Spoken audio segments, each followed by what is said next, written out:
నమస్తే అమ్మా. గురుగారు శ్రీ గురుచరణ కమలేపియన్ను. నేను 2 ఏళ్ల క్రితం అరుణాచలం వచ్చాను. మీ నిత్యాగ్ని ఆశ్రమంలో కూడా కొంత సమయం నేను గడిపాను. అప్పుడు కొంతమంది 200-300 మందికి మీరు నిత్యం అన్నదానం చేశారనమాట. సో నిన్న నేను సడన్గా వచ్చేసరికి ఆ 200 కాస్త 600-1000 మంది కూడా అయిపోయారు. చాలా ఆశ్చర్యం అనిపించింది. 2 ఏళ్లలో ఇంత అభివృద్ధి కలిగింది అంటే ఆశ్రమానికి, అంటే ఏదైనా పదార్థాలు బాగుంటేనే, లేకపోతే మనుషుల యొక్క పాజిటివ్నెస్ మన వాతావరణంలో ఉంటేనే అలా అభివృద్ధి అనేది పెరుగుతూ ఉంటుంది. సో నాకు చాలా సంతోషం అనిపించింది ఫస్ట్ మిమ్మల్ని చూడడం, తర్వాత మళ్ళీ ఆశ్రమంలో నేను అడుగు పెట్టడం, నిన్న మీతో పాటు పాలు పంచుకోవడం చాలా సంతోషంగా అనిపించింది.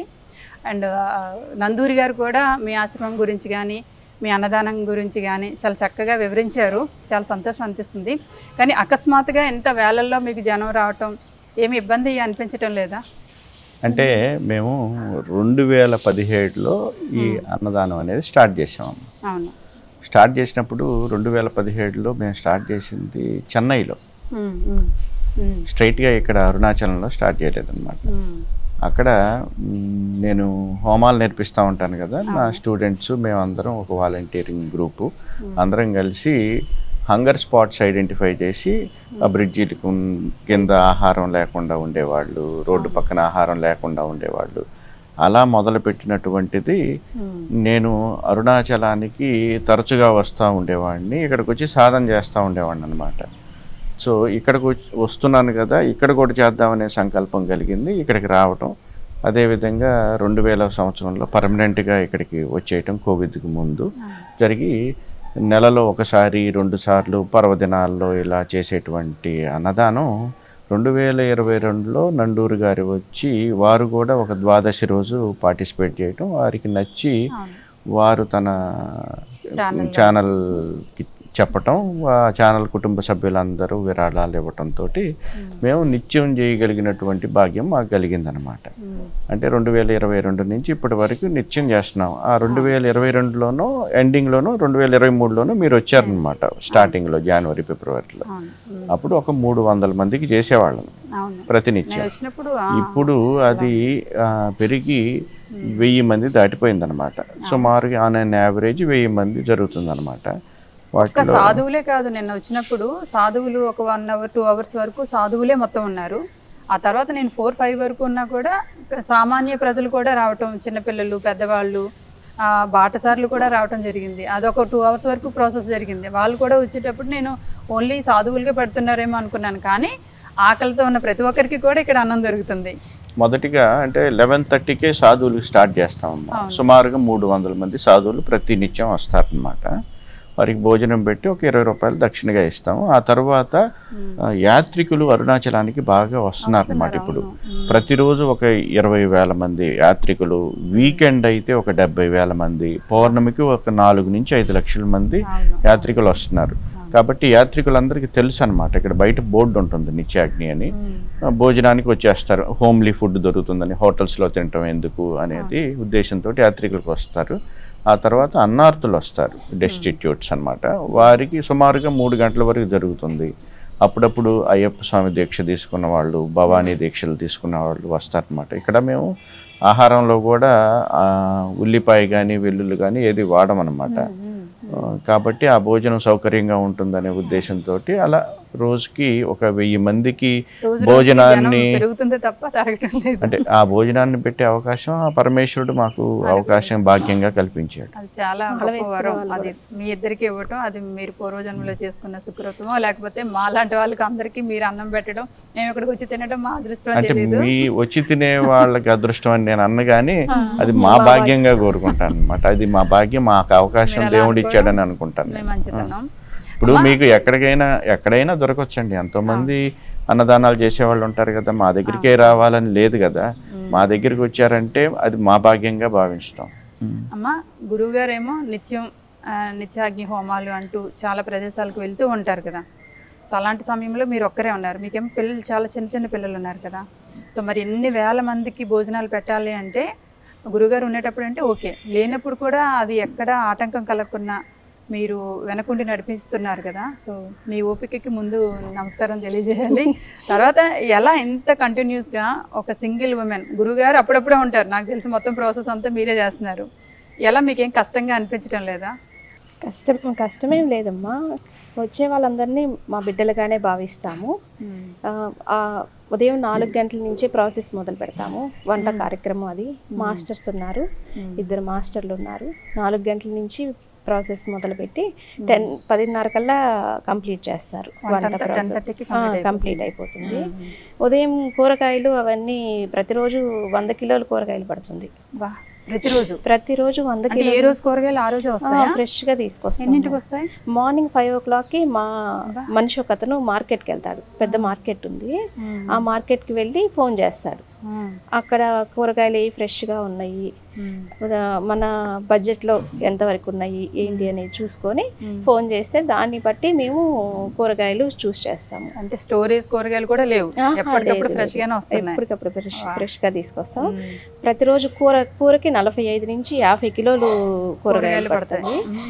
సాంబార్కి 25 కిలోలు వేస్తాం. అవును, నిన్న చూసాను ఎన్ని కూరగాయలు ఉన్నాయో సాంబార్లో. అక్కడక్కడ ఉంటాయి కానీ ఇక్కడ అలా లేదు. మొత్తం గరిటె నిండా తీసినా కూడా మొత్తం వెజిటబుల్స్ ఉన్నాయి. 25 కిలోలు సాంబార్ కూరగాయలు వేస్తాం. టమోటాలు 25 కేజీలు. 25 మొత్తం 100 కిలోలు కూరగాయలు పడతాయి మనకి. రోజుకి 100 కిలోలు కూరగాయలు రావడంతోనే ఫస్ట్ మన వాళ్ళు వాటర్లో ఉప్పు వేసేసి కూరగాయలన్నీ ఫస్ట్ క్లీన్ చేసి పెట్టేస్తారు. క్లీన్ చేసి పెట్టిన తర్వాత అవి దాన్ని ప్రాసెస్ ఉంది కదా, పీల్ చేసుకోవటం, క్లీన్ చేయటం, అట్లా అందరూ కూర్చొని ఈవినింగ్ టైం ఆ ప్రాసెస్ ఒక 1 or 2 hours పడుతుంది. అయిపోయిన తర్వాత ఎర్లీ మార్నింగ్ 4 o'clockకి కటింగ్ మొదలు పెట్టేస్తారు. మిషన్ ఉంది మనకి, మిషన్లో కట్ చేసి. మనుషులు అంటే కష్టం కదా. అవును, ఫస్ట్లో అయితే ఆ ప్రాసెస్ నైట్ 12:30, 1 o'clock వరకు జరిగేది. అంటే అందరం ఒక 4 మనుషులు దొరకటం కూడా కష్టంగా ఉండేది. కూరగాయలు కట్ చేయడానికి చాలా ఇబ్బంది పడేవాళ్ళం. ఇంత 100 కిలోలు కట్ చేయాలంటే కష్టం కదా. 12:30, 1 o'clock వరకు పట్టేది. అప్పుడు ఒక దాత మా బాధను చూడలేక మాకు ఆ మిషన్ కొనిచ్చారు. Cutting machine. ఆ మిషన్ చాలా బాగుంటుందమ్మా. అది ఒక 3,25,000 ఎంత అయింది. ఒక 100 కేజీలు 10 minutes లో కట్ చేసేసింది. కాకపోతే ఏంటంటే మనం పీల్ చేసి వేయాలన్నమాట. పీల్ చేయాల్సినవి క్లీనింగ్ చేసి పీల్ చేసి వేసేస్తే 10 minutes లో వచ్చేస్తాయి అన్నమాట. మాకు క్లీనింగ్ పీల్ చేయటమే అదే ముఖ్యమైన పని యాక్చువల్లీ. లేదంటే ఒక 4 కూర్చొని 100 కేజీలు అంటే ప్రత్యేకించి బీట్రూట్ లాంటివి, చెవు లాంటివి వాటిని పీల్ చేయాలి. ఆ పీలింగ్, క్యారెట్ కానీ పీల్ చేయడానికి చాలా సమయం పడుతుంది. ఇప్పుడు అది బాగా ఉపయోగంగా ఉందన్నమాట. తర్వాత రైస్ మీరు ప్రత్యేకించి కర్నూలు నుంచి తేవడానికి ఏంటి ఉద్దేశం ఏంటి? కర్నూలు సోనా మసూరి మంచిది కదా, మంచి ఉన్న వాటిలన్నిట్లో మంచి బ్రాండ్. మీరు బేసిక్గా మీరు ఎక్కడ వాళ్ళు? మేము ఒంగోలు దగ్గర ఒక పల్లెటూరు మాది. అంటే ఉన్నటిలో రైస్ అంటే సోనా మసూరి టాప్ క్వాలిటీ అన్నమాట.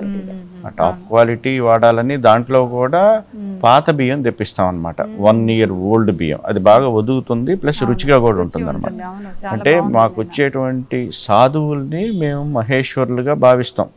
వాళ్ళు మాకు దైవంతో సమానం అన్నమాట. సో కాబట్టి ఏదైనా దేవుడికి నైవేద్యం ఎలా పెట్టి మనం శ్రేష్టమైన పదార్థాలతోటి ఎలా చేయాలనుకుంటామో, కాబట్టి క్వాలిటీ విషయంలో కాంప్రమైజ్ కాకుండా ద బెస్ట్ ఫుడ్ పెట్టాలనేది నా సంకల్పం మొదటి నుంచి. దానిలో భాగంగానే నెయ్యి కానీ, జీడిపప్పు కానీ అవన్నీ కూడా అసలు ఎక్కడ ఏ లోటు జరగకుండా, అసలు మనం ఇంట్లో ఫంక్షన్ చేస్తే వచ్చే వాళ్ళు అందరూ, మన బంధువులు అందరూ తృప్తిగా తినాలన్నంత శ్రద్ధతో మీరు ఇక్కడ ఆశ్రమంలో పెడుతున్నారు అనేది అసలు ఇక్కడ వండర్ అనమాట. అది కూడా 1-2 పదార్థాలు కూడా కాదు, మీరు పెట్టేది వరుసగా 10 వెరైటీస్ పెడుతున్నారు. మామూలుగా అయితే అన్నదానం అంటే ఒక సాంబార్ అన్నం, ఒక పెరుగు అన్నం, ఏదో ఒక కూర అన్నం పెడతారు. స్వామివారికి మనం నైవేద్యం అలాగే పెడతాం కదా, అలాగే మహేశ్వరులు వాళ్ళు స్వాములే కాబట్టి స్వాములుగా మనం భావిస్తాం. భక్తి భావంతో మీరు ఇక్కడ అన్నదానాన్ని పెట్టడం అనేది అసలు నిజంగా నేను చూస్తాం. కానీ ఇంత భక్తి శ్రద్ధలతో ఇన్ని వెరైటీ పదార్థాలు మీరు పెట్టడం అనేది అందుకే అభివృద్ధికి కారణం కూడా. భక్తి ఒక పక్క ఉంది, శ్రద్ధ ఒక పక్క ఉంది. వచ్చే వాళ్ళని ఎవరిని, ఇంకొకటి ఏంటంటే వాళ్ళు మళ్ళీ గిన్నెలు తెచ్చి వాళ్ళ తినేదే కాకుండా మళ్ళీ ఇంటికి కూడా పట్టుకెళ్ళడానికి కూడా మీరు ఎలాంటి నిర్మోహమాటం లేకుండా వాళ్ళు ఎంతటి అంతిస్తున్నారు, ఇంటికి కూడా తీసుకెళ్తున్నారు. అంటే కొంతమంది సాధువులు సాయంత్రం పూట కూడా కొంచెం ఆహారం పెట్టుకుంటారనమాట. వాళ్ళు భోజనం చేసిన తర్వాత ఒక గిన్నెలో కొంచెం పెట్టుకొని మజ్జిగ పోసుకోవటం, రసం పోసుకోవటం, అది 7 గంటల సమయంలోనూ సాయంత్రం వేరే ఆహారం తీసుకోకుండా ఇదే ఆహారం తీసుకోవాలనే ఉద్దేశంతో ఉన్న సాధువులు కొంచెం ఆహారం తీసుకువెడతారమ్మా. అది మేము అలౌ చేస్తాం. ఎవరైనా కానీ తీసుకువెళ్ళింది పడేయరు కదా, తినడానికే కదా తీసుకువెళ్ళేది. అది కడుపులోకి వెళ్ళేది ఏదైనా కానీ మనం నో అని చెప్పకూడదు కదా తల్లి. అదే అదే ఇది ఒకటి నేను బాగా గమనించాను అనమాట. మామూలుగా అయితే మీరు తినండి అంటారు, వేరే వాళ్ళు పట్టుకెళ్తానంటే కొంచెం ఆపుతారు, కానీ ఇక్కడ అలా ఆటంకం జరగలే. వాళ్ళు చిన్న బౌల్ తెచ్చినా వేస్తున్నారు, పెద్ద బౌల్ తెచ్చినా ఫుల్గా రైస్ వేస్తున్నారు, కర్రీస్ వేస్తున్నారు, ఏది కావాలంటే అది ఇస్తున్నారు. ఇది అది లేకుండా అన్నీ ఇస్తున్నారు. ఎవరు వేస్ట్ చేయరమ్మా, ఆహారాన్ని ఎవరు వేస్ట్ చేయరు. గురుగారు, అది నేను విన్న విషయం అనమాట. నాకు కొంతమంది సన్నిహితులు చెప్పిన విషయం ఏంటంటే చాలా మంది క్షేత్రాలలో మోసాలు జరుగుతూ ఉన్నాయి. అలాగే అరుణాచలంలో కూడా ఈ అన్నదానం పెట్టే దాంట్లో కూడా కొన్ని మోసాలు జరుగుతున్నాయని నా సన్నిహితులు చెప్పారు. మరి ఈ విషయం మీకు ఏమైనా తెలుసా?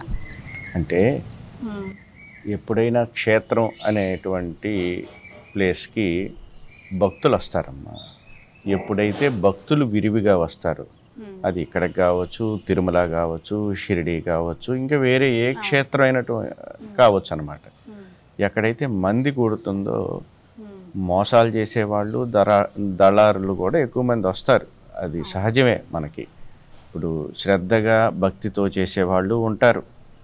అలా కాకుండా ఒక ఎజెండా పెట్టుకొని మోసమే వాళ్ళ ఎజెండా పెట్టుకొని వచ్చేవాళ్ళు కూడా, అది ఎక్కడైనా ఈ క్షేత్రం అనే కాదు, ఏ క్షేత్రంలో మనం తిరుమలలో కూడా చూసి ఉంటాము, లేకపోతే షిరిడీలో వెళ్ళిన వాళ్ళు గతంలో షిరిడీలో అక్కడ కూడా చూసి ఉంటాము. లేదు ఏ క్షేత్రం మన కుంభమేళాకు వెళ్ళిన వాళ్ళు కూడా ఉంటారు. కొన్ని కోట్ల మంది ఎక్కడైనా కూడే ప్లేసెస్లో సహజంగా జరుగుతాయి. కాకపోతే నేనేమంటానంటే ఏదైనా ఒక వెరిఫై చేసుకోండి, అక్కడ నిజంగా జరుగుతుందా ఆ కార్యక్రమం. లేదు మీరు ఎక్కడో ఏదో మాధ్యమాల ద్వారా ఏదైనా రికార్డెడ్ వీడియోస్ కానీ చూసి వాళ్ళ ప్రచారంలో భాగంగా అనేది, ఒక కష్టపడితే కానీ డబ్బులు రావు కదా, ఒక దాత డబ్బులు ఎందుకు పంపిస్తారు? పుణ్యం కోసం పంపిస్తారు. లేదు వాళ్ళ అభీష్టం నెరవేర్చడం కోసం మనకు పుణ్యం వస్తుంది, ఒక క్షేత్రంలో అన్నదానం చేస్తే దేవుడు మనల్ని కరుణిస్తాడనే ఉద్దేశంతో. అది ఆ పర్పస్కి వినియోగించకుండా వారిది వేరే విధానానికి పోయింది అనుకోండి, వాళ్ళకి పుణ్యం రాదు కదా. కాబట్టి అలా ₹1 ఎవరు ఇవ్వాలనుకున్నా కానీ నిజంగా అక్కడ జరుగుతుందా లేదా, అక్కడ ఏదన్నా లేదు. మేమైతే ఏం చేస్తామంటే డోనార్స్ విజిబిలిటీ కోసం లైవ్ పెడతామన్నమాట. మాకు ఇక్కడ జరిగేటువంటి కార్యక్రమం గత 3 సంవత్సరాలుగా ప్రతిరోజు మా యూట్యూబ్ ఛానల్లో లైవ్ ఉంది. రికార్డెడ్ వీడియోస్ కాదు, లైవ్ ఉంది. కాబట్టి వాళ్ళకి అర్థమైపోతుంది అనమాట, ఇంతమంది వచ్చి సాధువులు కూర్చొని తింటున్నారని. ఒక 5-10 నిమిషాలైనా లైవ్ ఉంటుంది అనమాట. వచ్చేవాళ్ళు కాకుండా కొత్త కొత్త వాళ్ళు వస్తూనే ఉన్నారు. అవునండి. కానీ నేను వినేది ఏంటంటే గురుగారు, కొంతమంది ఇలా ఉన్న 20-30 మందినే వాళ్ళనే రెగ్యులర్గా చూపిస్తూ కొన్ని వేల మందిగా ఉన్నట్టుగా ప్రచారం చేస్తూ డోనర్స్ దగ్గర డబ్బులు తీసుకుంటూ అది దుర్వినియోగం చేస్తున్నారు అని ప్రచారం. కొంచెం నాకు ఆ విషయం తెలిసిందనమాట, అందుకని అడిగాను. అంటే అదే మీ వరకు ఏమైనా అలాంటివి? అంటే నా వరకు అటువంటి విషయాలు ఏం తెలియదమ్మా. ఎందుకంటే మేము ఇక్కడే ఉంటాం, లేదంటే నేను యజ్ఞయాగాదులు నేర్పించడానికి, ఆ హోమ ప్రక్రియ నేర్పించడానికి బయటకు వెళ్తూ ఉంటాను.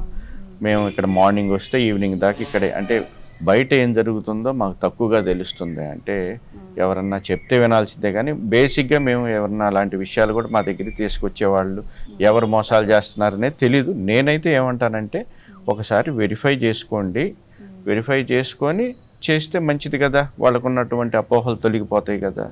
అంటే నా ఉద్దేశంలో అన్నదానం చేసే వాళ్ళందరూ గొప్పవాళ్ళే. అందుట్లో క్షేత్రంలో అన్నదానం చేయటం అంటే చాలా మంచి విషయం అన్నమాట.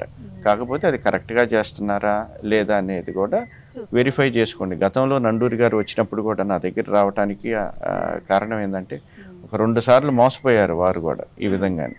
తర్వాత నా దగ్గరికి వచ్చిన తర్వాత వారు ఆ వీడియోలో కూడా చెప్పారనమాట, ఎవరికో డబ్బులు ఇస్తే వాళ్ళు చేయకుండా వెళ్ళిపోయారనేది అన్నదానం విషయంలో. అలానే రకరకాల క్షేత్రం అన్న తర్వాత ఈ మోసాలు చేసేవాళ్ళు, దళారీ వ్యవస్థ ఉంటుంది. కాబట్టి దాతలైనటువంటి వాళ్ళు దానం చేసేటప్పుడు కూడా కరెక్ట్ పర్సన్ ఎన్నుకొని చేయండి. చేస్తే అది వాళ్ళకి ఫలితం దక్కుతుంది అంతే. అమ్మ, మన ఆశ్రమంలో నిన్న నేను చూశాను, సో ఒక పొంగల్ చేశారు, స్వీట్ పొంగల్ చేశారు, సాంబార్ చేశారు, రోటి పచ్చడి లాంటిది చేశారు. ఇలా రెగ్యులర్గా ఇవే ఐటమ్స్ ఉంటాయా లేకపోతే రోజు ఏమైనా వెరైటీస్ మారుస్తూ ఉంటారా? రోజు మారుస్తూ ఉంటాం. రోజు మారుతుంది. స్వీట్ వచ్చేసి ఈ రోజు నిన్న శుక్రవారం కాబట్టి చక్కెర పొంగల్ పెట్టాము. అలా సగ్గుబియ్యం పాయసం, కేసరి, పెసరపప్పు బెల్లం వేసి పాయసం చేస్తాము. పెసరపప్పు పాయసం ఉంటుంది. ఇలా మార్చి కొబ్బరన్నం చేశారు, వెరైటీ రైస్ కూడా మారుస్తూ ఉంటాము. ఒకరోజు పులిహోర చేస్తాము, ఒకరోజు కొబ్బరి రైస్ చేస్తాము, లెమన్ రైస్ చేస్తాము, టమోటా రైస్, ఇట్లా మారుస్తూ ఉంటాము. అలాగే వారానికి 2 రోజులు సోమవారం గురువారం రాగి సంగటి చేస్తాము. రాగి సంగటి ఉంటుంది. కూరలు కూడా అట్లానే మారుస్తూ ఉంటాము. ఈరోజు బీట్రూట్, నిన్న క్యాబేజీ, గుమ్మడికాయ కూర, సొరకాయ కూర, అట్లా మారుస్తూ ఉంటాం. రాగి సంకటి బాగా ఇష్టపడి తింటారమ్మా సాధువులకి. సాధువులు బాగా ఇష్టం, కలి అంటారు అనమాట. రాగి సంకటి రాగి సంకటి చేసిన రోజు ఏమైనా ఉంటుందా? గురువారం సోమవారం 2 రోజులు రాగి సంకటి. ఆ రోజు సాంబార్ కాకుండా కారా కుళంబు అంటారు. అంటే మనకి బెండకాయ పులుసు లాగే వీళ్ళు తిక్కుగా చేస్తారు. కొంచెం కారం కాంబినేషన్ బాగుంటుంది. ఇక్కడ వాళ్ళు ఇష్టపడే విధంగా ఆ కాంబినేషన్ కి కూర కూడా ఆ రోజు ఆకుకూర పప్పు, తోటకూర పప్పు ఉంటుంది. ఆ 2 రోజులు కారా కుళంబు, ఆకుకూర పప్పు, తోటకూర పప్పు, రాగి సంగటి, ఈ 3 కాంబినేషన్స్ ఇష్టపడతారు బాగా. అడుగుతారు మనమంటే ఇంట్లో మనం చేసుకుంటాము, వాళ్ళకి ఇంకా మనం కాబట్టి ఇంకెవరు పెడతారు. అలాగే అడుగుతారు చాలా మంది సాధువులు, అమ్మా ఈ రోజు కాకరకాయ కూర పెట్టండి, వాళ్ళకి కావాల్సిన అడుగుతారు. కొంతమంది కూడా ఏదో కొడుకు కూతురు అడిగినట్టుగా నా కొడుకు ఈ రోజు అడిగారు కదా అని చేసి పరమేశ్వరుడే వాళ్ళని పరమేశ్వరుడుగా అనుకున్నప్పుడు వాళ్ళు అడిగినప్పుడు మనం పెట్టాలి. సో తృప్తిగా వాళ్ళు అడగటం, మీరు తృప్తిగా పెట్టడం. ఆరోగ్య విషయంలో కూడా ఎంత హ్యాపీగా తింటున్నారో ప్రతి స్వామీజీ కూడా. నార్మల్ భక్తులు గానీ ఏదో కొంచెం పెట్టేసాము అని కాకుండా వాళ్ళు ఎంత కావాలంటే అంత మళ్ళీ వచ్చి అడిగినా కూడా మనం మళ్ళీ అసలు నో అనేది లేదు. ఆరోగ్యం సంబంధించిన కూడా బీట్రూట్, క్యారెట్ అట్లా తెప్పిస్తాం. కూరగాయలు కూడా వాళ్ళకి కూడా బాగుంటుంది. మధ్య మధ్యలో ఈ ట్రై సైకిల్స్ అవి కూడా డిస్ట్రిబ్యూషన్ చేస్తున్నారు కదా. సో ఇలా అంటే అన్నదానంతో పాటు ఇది చెయ్యాలని అనుకుంటున్నారా లేకపోతే దీని గురించి ఏం అనుకోలేదమ్మా? అంటే ఈ సాధువుల్లోనే దివ్యాంగులు మమ్మల్ని అడిగారనమాట. స్టార్టింగ్లో ఎలా అడిగారంటే, మాకు స్టిక్ కొనివ్వండి, లేదంటే 2 చేతులతో పట్టుకునే స్టిక్స్ ఉంటాయి కదా, స్టాండ్ లాంటివి అడిగితే అప్పుడు ఆలోచించాం. వాళ్ళు నడవటానికి ఇబ్బంది పడతా ఉండి వాళ్ళలో ఒక సాధువు మమ్మల్ని సైకిల్ కొనిస్తారని అడిగారనమాట. అడిగినప్పుడు మేము ఇంకా అది ఎక్కడ దొరుకుతుందని వెరిఫై చేస్తే కోయంబత్తూరులో ఏదో ఒక సైకిల్ మ్యానుఫ్యాక్చరింగ్ ఉందన్నమాట ఈ ట్రై సైకిల్స్ కోసం. అక్కడి నుంచి తెప్పించాము. అది ఇంకా ఒకళ్ళ నుంచి ఒకళ్ళకి తెలిసిపోయి ఆ దివ్యాంగులు ఉన్న వాళ్ళు మమ్మల్ని అడగటం మొదలు పెట్టారు. లాస్ట్ ఇయర్ అయితే 21 సైకిల్స్ ఇచ్చాం. అంటే వాళ్ళకి తెలిసిపోతుంది అనమాట ఇక్కడ ఈ ఆశ్రమంలో సైకిల్స్ ఇస్తారని. సకల సౌకర్యాలు కూడా అడిగితే అమ్మవారి లాగా ఉన్నారు ఇద్దరు. అంటే మాకు అది అవకాశం, ఖచ్చితంగా అవకాశం. వాళ్ళు ఎక్కడికి వెళ్ళలేరు. ఇప్పుడు స్నానం చేయాలన్నా ఒక ప్లేస్ కి వెళ్ళాలి అని అంటే వాళ్ళకి వేరే సోర్స్ లేదు కాబట్టి సైకిల్ ఉంటే వెళ్ళేసి వాళ్ళ పనులు వాళ్ళు చేసుకోవడానికి కూడా కావాలి కదా. అదే ఉద్దేశంతో గురువు గారు ఇవ్వటం మొదలుపెట్టారు. వాళ్ళకి ఎలా తెలుస్తుందంటే, మనం దాని వెనక మనం నిత్యాగ్ని అని మన ఫోన్ నెంబర్ వేస్తే ఇంకా వేరే వాళ్ళకి ఎవరైనా కావాల్సిన వాళ్ళు మనల్ని అప్రోచ్ అవుతారు. మేము ఎప్పుడు ఒక 2-3 సైకిల్స్ అట్లా స్పేర్గా పెట్టుకుంటాం అనమాట. 7,000-7,500 అవుతుంది, అది ఎక్కువేం కాదు. డైరెక్ట్గా కోయంబత్తూరు నుంచి అది చాలా మంచి ఉపయోగం అండి. దివ్యాంగులుగా ఉన్న వాళ్ళకి అది చాలా ఉపయోగం. అది మాకు యాత్రికి సాధువుల్ని యాత్రలకు కూడా తీసుకెళ్తూ ఉంటారు కదా. సాధువులకి సహజంగా వాళ్ళ దగ్గర డబ్బులు ఉండవు కదా. కాకపోతే సాధువులకి వాళ్ళకి మనసులో ఏముంటుందంటే, ఆ క్షేత్రానికి వెళ్దాం, ఈ క్షేత్రానికి వెళ్దాం, కుంభమేళాకి వెళ్దాం, కాశీ వెళ్దాం, హరిద్వార్ వెళ్దాం, అమర్నాథ్ వెళ్దాం, ఇలాంటివి ఉంటాయి అన్నమాట. మా దగ్గర వచ్చి చెప్తారు, ఒక గ్రూప్ ఆఫ్ పీపుల్ వచ్చి మేము ఇలా వెళ్ళాలనుకుంటున్నారు, మాకు ఏదైనా సహాయం చేయాలంటే అని అడుగుతారు, చేయండి అని అడుగుతారు అనమాట. మేము గతంలో ఏం చేసేవాళ్ళం అంటే ఇండివిజువల్గా ఇచ్చేవాళ్ళం. వెళ్ళేటప్పుడు 1,000 రూపాయలు, 2,000 ఇలా డబ్బులు ఇచ్చేవాళ్ళం యాత్ర కోసం అని.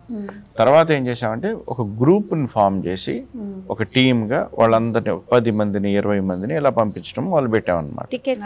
టికెట్స్ మనమే ఇవ్వటం, అక్కడ అకామిడేషన్ నాకు తెలిసిన వాళ్ళని కాశీలో అరేంజ్ చేయటం, ఇలా పంపించడం మొదలు పెట్టాం. ఈ సంవత్సరం కూడా ఒక 100 మందిని దాకా తీసుకువెళ్ళాలి, వాళ్ళతో పాటు నేను కూడా వెళ్ళాలనేది ఒక సంకల్పం ఉంది.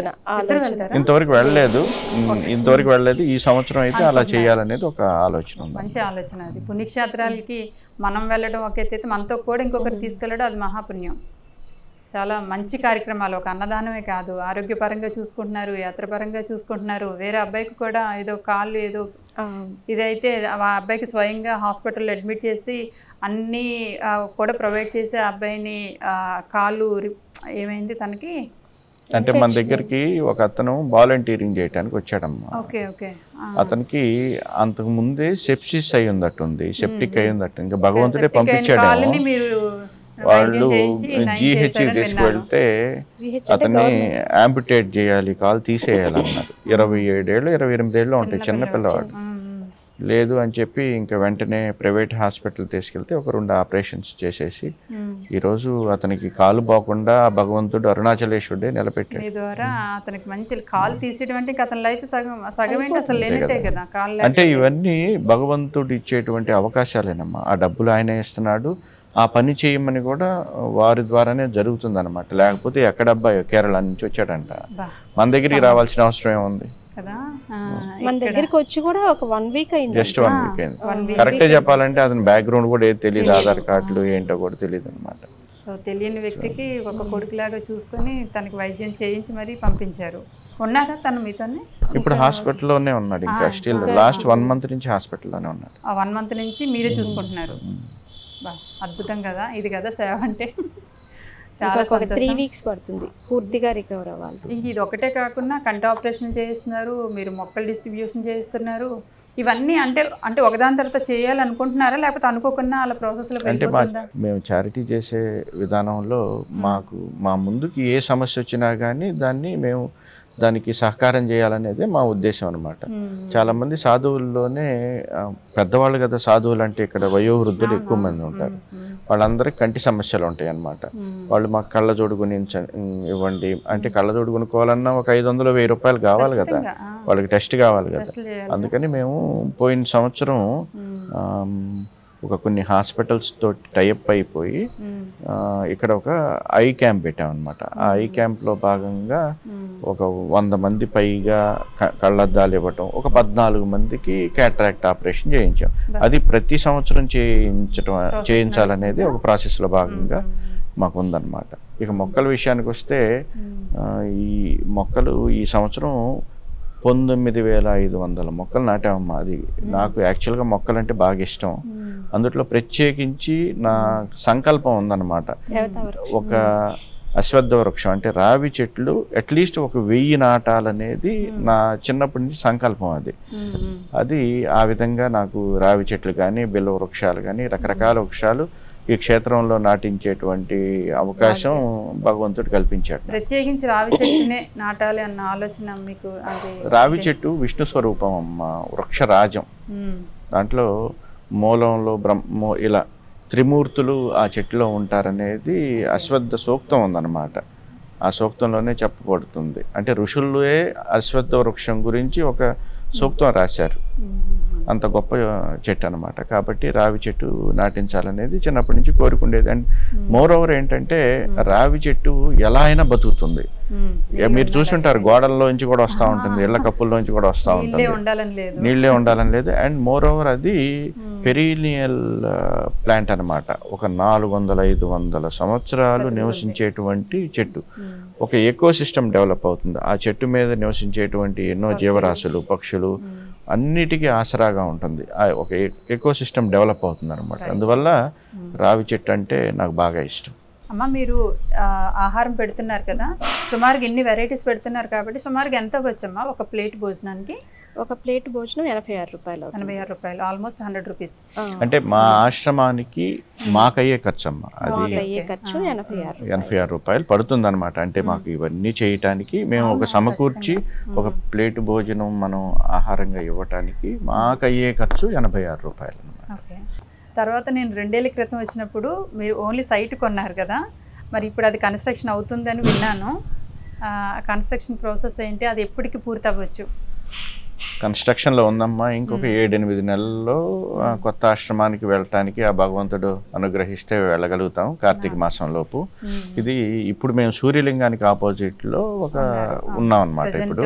ఇప్పుడు ప్రజెంట్ ఆశ్రమం మనం ఇప్పుడు ఇక్కడ ఉన్నాము. ఇది కొత్తగా నిర్మించేటువంటి ఆశ్రమం వరుణ లింగానికి పక్కనే ఉంటుంది. గిరివలయం పాత్రలోనే రోడ్డు మీద ఉంటుంది అనమాట. బోర్డు కూడా ఉంటుంది. అది ఒక 7-8 months అనుకుంటున్నాం. మరి కార్తీక మాసంలోపు అయితే బాగుండని ఆలోచన. తప్పకుండా ఆలోచన వచ్చింది కాబట్టి తప్పకుండా అయిపోతుంది. ఇక్కడ ఇప్పుడు ప్రజెంట్ ఏమో సూర్యలింగం దగ్గర ఉన్నారు. ఆ సూర్యుడి అనుగ్రహంతో మీరు వరుణలింగం దగ్గరికి వెళ్ళి ప్రశాంతమైన జీవితాన్ని గడపబోతున్నారు. వరుణలింగం అంటే చల్లదనమే కదా. సో ఇంకా మీరు ఎందుకంటే ఇంతవరకు మీరు ఎన్ని కష్టాలు పడ్డారో నాకు పర్సనల్గా కూడా కొన్ని తెలుసు. కొన్ని ప్లేసుల్లో మీరు ఉండేటప్పుడు అక్కడ ఆశ్రమం పెట్టి అన్నదానం చేస్తున్నప్పుడు తెలిసిన వాళ్ళు తెలియని వాళ్ళు కూడా మిమ్మల్ని ఎన్ని రకాలుగా ఇబ్బందులు పెట్టారో అయినా కూడా నిలబడి మీరు ఇంతవరకు నిలబడి ఉన్నారు కాబట్టి ఆ అనుగ్రహం మీకు సుస్థిరంగా ఆ స్థానం మీకు భగవంతుడు మీరు చేసిన ఓపికకి అమ్మ ఆ భక్తి శ్రద్ధలతో చేసిన దీనికి మన అరుణాచల ఈశ్వరుడు కరుణించి శాశ్వతంగా మీ భక్తికి నేను మెచ్చి మీకు పర్మనెంట్గా ఒక స్థలాన్ని ఇచ్చానని చెప్పడమే కాకుండా అది కన్స్ట్రక్షన్ రూపంలో కూడా రావటం, అతి త్వరలో దాని ఓపెనింగ్ కూడా జరగటం అంతా కూడా అండి మీరు చేసిన సేవ. అలాగే మీరు నిలబడి ఉన్నారు. ఎన్ని కష్టాలు వచ్చినా, ఎంతమంది మిమ్మల్ని హేళన చేసినా, ఎన్ని ఇబ్బందులు పడ్డారో నాకు తెలుసు. అడ్వాన్స్ ఇచ్చిన 3వ రోజుకి మిమ్మల్ని ఖాళీ చేసామనటం, 1 నెల రోజులకి ఖాళీ చేసామని చెప్పడం, ఇబ్బందులు పెట్టేటట్టే చేశారు ఇక్కడ ఈ వాతావరణంలో. అయితే అయినా కూడా ఈ స్థానం కాకపోతే ఇంకో స్థానం, ఆ స్థానం కాకపోతే ఇంకో స్థానం అన్నారే కానీ ఎక్కడ ఇవన్నీ ఎందుకులే, తలనొప్పులు ఎందుకులే, నేను పడలేనని ఆమె ఒకరోజు మీతో అనేది లేదు. మీరు కూడా అసలు ఆ డిస్కషన్ మీ మధ్య జరిగి ఉండకపోవచ్చేమో కదా. మా ఉద్దేశం ఏంటి అని అంటే మాకు నెక్స్ట్ ఇంకేం ఉండదు. మనకి 11 గంటలకల్లా 1000 మంది పిల్లలు వచ్చి మన గుమ్మంలో నుంచుంటారు. ఇదే ఆలోచన ఉంటుంది, ఎట్లా చెయ్యాలి ఇదే, కానీ వేరే ఆలోచన వాళ్ళు ఇబ్బంది పెట్టారు వీళ్ళు ఇబ్బంది పెట్టారు, అంతా శివయ్య అనుగ్రహం. ఇంకా అదే ఇబ్బంది అంతా ఒక పక్కకి వెళ్ళిపోయింది, మిగతా పనే మళ్ళీ చేసేద్దాం అంతే. మీరు ఒక మాట అన్నారమ్మా, ఇది మీరు చేస్తున్న సేవ అని. ఇది మేము చేస్తున్న సేవ కాదు. ఇది మేము ఈ సేవలో భాగంగా ఒక పనిముట్టు మాత్రమే, ఒక పరికరాన్ని మాత్రమే. అంతా శివయ్య చేసేదే. అరుణాచలేశ్వరుని అనుగ్రహంతో, మా గురువుగారి అనుగ్రహంతో జరిగేదే. కానీ ఇది మేము దీనిలో ఒక పనిముట్టుగా, ఒక ఇన్స్ట్రుమెంట్గా ఉపయోగపడుతున్నాం. కానీ ఇది మేము చేస్తానంత కాదు. అంటే మేము చేసే ఇంత పెద్ద యజ్ఞం లాంటి ప్రక్రియని మా వల్ల, మనుషులుగా మా వల్ల కాదు. దానికి కావాల్సినటువంటి నిధులు కానీ ఏదైనా కానీ అది భగవంతుడు సమకూరుస్తున్నట్టే. అన్నదాతలందరూ దీనికి ఎంతో విధంగా సహకరిస్తున్నారు కాబట్టి ఇది జరుగుతుందన్నమాట. ఇదంతా దైవానుగ్రహం ఉంది కాబట్టి దాతలు కూడా మీకు సపోర్ట్ చేయటం. అవునమ్మా. ఇంత పెద్ద అన్నదాన కార్యక్రమం జరుగుతుందంటే అది దాతల వల్లే. దాతలు మాకెంతో సపోర్ట్ చేస్తున్నారు కాబట్టి మేము ఇదంతా చేయగలుగుతున్నాము. వెనక వాళ్ళ సపోర్ట్ ఎంతో ఉంది. వాళ్ళందరూ బాగుండాలి, వాళ్ళ కుటుంబం, వాళ్ళ పిల్లలు అందరూ బాగుండాలి. వాళ్ళు ఏ కోరికతో అయితే మనకి అన్నదానానికి విరాళం సమర్పిస్తారో ఆ కోరికలన్నీ నెరవేరాలని మనస్ఫూర్తిగా కోరుకుంటున్నాము. తప్పకుండా అమ్మ, మీ మంచి మనసు కనుక మీకు ఆ దైవానుగ్రహం ఉంది కాబట్టి దాతలు కూడా మీకు సపోర్ట్ చేస్తున్నారు. మీరు అన్నట్టు ఎంతోమంది ఇబ్బందులు పెట్టారు అని అన్నారు కదా, ఇటువంటి ఇబ్బందులు మీకు కూడా కలిగి ఉంటాయి. ఏదైనా కానీ కలియుగంలో మంచి చేస్తున్నామంటే ఇబ్బంది అనేది దాని వెనకే ఉంటుందన్నమాట. కాకపోతే మనం సంకల్పం దృఢంగా ఉన్నప్పుడు ఆ ఇబ్బందులు తక్కువగా కనిపిస్తాయి అన్నమాట. ఖచ్చితంగా మంచి పని చేస్తున్నారు అని అన్నప్పుడు ఇబ్బంది మాత్రం కలగటం అనేది అత్యంత సహజం. దాన్ని మనం పట్టించుకోకుండా మన మార్గం వైపు మనం వెళుతూ ఉంటే ఆటోమేటిక్గా అవన్నీ పక్కకు తొలగి వెళ్ళిపోతాయి అన్నమాట. ఇది మీ విషయంలో కూడా ఎన్నోసార్లు జరిగి ఉండొచ్చు. ఎందుకంటే మీరు ఎంతోమంది సేవ చేస్తున్నారు. మీరు కూడా మేము చూస్తూ ఉంటాం మీ యూట్యూబ్ ఛానల్. ఎంతోమంది వృద్ధుల్ని ప్రత్యేకించి వాళ్ళ అవసరాలు తీరుస్తూ ఉంటారు. మీరు కూడా మెడికల్ హెల్ప్స్ కానీ ప్రత్యేకించి నాకు బాగా నచ్చిన కార్యక్రమం, వన్ ఆఫ్ ద కార్యక్రమం ఏంటంటే సీమంతం చేసుకోలేనటువంటి వారికి ఒక 50 మందికి మీరు దగ్గరుండి సీమంతం చేయించటం, వాళ్ళకి ధన సహాయం చేయటం, సలహా ఇవ్వగలుగుతాం కానీ చెయ్యాలి కదా. వాళ్ళందరినీ పల్లెటూరు నుంచి గ్యాదర్ చేసుకొని తీసుకురావటం. అదేవిధంగా రీసెంట్గా పూర్వ సుహాసినీలకి మీరు చేసినటువంటి ఒక కార్యక్రమం కూడా అది గేమ్ షో అన్నారేమో తెలియదు, నాకు అది బాగా నచ్చింది తల్లి. అవును. ఇలాంటి కార్యక్రమాలు మీరు ఇంకా ఇంకా చేసి ఎంతో వృద్ధిలోకి రావాలని ఆశీర్వచనం చేస్తున్నానమ్మా. చాలా సంతోషం గురువుగారు. ఒక ఆడపిల్లగా నేను ఎంత శ్రమ పడుతున్నానో నా ఒక్కదానికి మాత్రమే తెలుసు. మానసికంగా ఒక ఫైనాన్షియల్గా చూసుకుంటా కూడా నాకేమీ అంత ఎవరు అంత ఎక్కువ సపోర్ట్ చేయరు. ఎందుకంటే మంచి పని కదా, కొంచెం తక్కువ మంది మాత్రం చూస్తారు. మన వీడియోస్ ఏంటంటే అందరూ ఏడుపులు బాధలే తప్ప ఎంటర్టైన్మెంట్ అనేది చాలా తక్కువ ఉంటుంది. కాబట్టి వ్యూవర్స్ కూడా చాలా తక్కువ మంది నన్ను ఎంకరేజ్ చేస్తారు. అలానే నోరు తెరిచి ఎవరిని నేను ఇప్పటి వరకు నేను ప్రత్యేకించి ఎవరికి నాకు ఇలా సహాయం చేయండి అని కూడా అడిగేది చాలా తక్కువ. ఎవరైనా నన్ను ఈ అమ్మాయి మనసు తెలుసుకొని ఏదైనా చేస్తే బాగుంటుంది అన్న దాతలు ఇస్తాను తీసుకుంటారంటేనే తప్ప నేను ఎవరిని ప్రత్యేకించి అడగలేను. ఈ రోజుకి కూడా నేను అడగలేని పరిస్థితి అనమాట. ఇచ్చేది ఇస్తారు, లేదంటే నాకు యూట్యూబ్ ఛానల్ ద్వారా కొంత వస్తుంది, కలిపి చేసేటప్పుడు నాకు ఓపిక ఉన్నంత వరకు చేసుకుంటూ వెళ్తున్నాను. సో మీరు అన్నట్టు వేరే వాళ్ళు మనల్ని బాధ పెట్టినా కూడా మన సంకల్పం గట్టిగా ఉండేటప్పుడు అవన్నీ 1-2 రోజులు మనల్ని బాధ పెడతాయి, కానీ మన పనికి మాత్రం ఎక్కడ ఆటంకాలు చేయలేరు. చేయాలనుకున్నా కూడా మేబీ ట్రై చేస్తున్నారేమో, ఇప్పటివరకు నా ఎదుటి పడలేదు. కారణం మనం చేస్తున్న పనే మనల్ని నడిపిస్తూ ఉంటుంది అంతే. సో ఆ దైవశక్తే మనల్ని కొన్ని మంచి కార్యక్రమాలకి కొంతమందిని ఎంపిక చేసుకుంటుంది. సో అందులో మనం ఉండటం మన అదృష్టం. సో మనకే దేవుడు ఇచ్చిన పనిని మనం చేసుకుంటూ వెళ్ళిపోదాం. ఆయన ఎంచుకుంటాడు. ఇప్పుడు మనం ఎంచుకున్నట్లు ఇప్పుడు మనం ఎంచుకుంటాం కదా మనుషుల్ని, ఎట్లా అట్లాగే మనల్ని ఎంచుకున్నాడు ఆయన అట్లా. సో అందులో మనం ఉండటం చాలా మంది ఉన్నారు, అందులో మనం కూడా ఉండటం మనం చేసుకునే అదృష్టం అంతే. సో మీరు బాగుండాలి, మీ ఆశ్రమం బాగుండాలి, మీకు ఇచ్చే దాతలు ఇంకా సంతోషంతో మీకు ఏ లోటు లేకున్నా దాతలు ఆ దేవుడు సపోర్ట్తో దాతలు మీకు విరాళాలు మెండుగా ఇవ్వాలని తొందరలోనే ఆ కన్స్ట్రక్షన్ కంప్లీట్ అయిపోయి శాశ్వతంగా మీ సొంత ఆశ్రమంలోనికి వెళ్ళిపోయి సాధువులకి ఇంకా ఎక్కువ మీరు సేవ చేయాలని మీరు ఏదైతే మనస్ఫూర్తిగా ఈ సేవ చేస్తే బాగుంటుందని అనుకుంటున్నారో ఆ సేవకు ఎలాంటి ఆటంకాలు లేకుండా సంతోషంగా మీరిద్దరూ ఉండాలని మనస్ఫూర్తిగా కోరుకుంటున్నానమ్మా. మీ ద్వారా అనేకులకు ఆహారం కడుపులోకి వెళ్తుందంటే కేవలం స్వచ్ఛమైన మీ మనసుతో చేస్తున్న సేవే కారణం అన్నమాట. సో ఆ పైన భగవంతుడి అనుగ్రహం మీకు మెండుగా ఉండాలని మనస్ఫూర్తిగా కోరుకుంటూ సంతోషం. శ్రీ గురుచరణ కమలేభ్యో.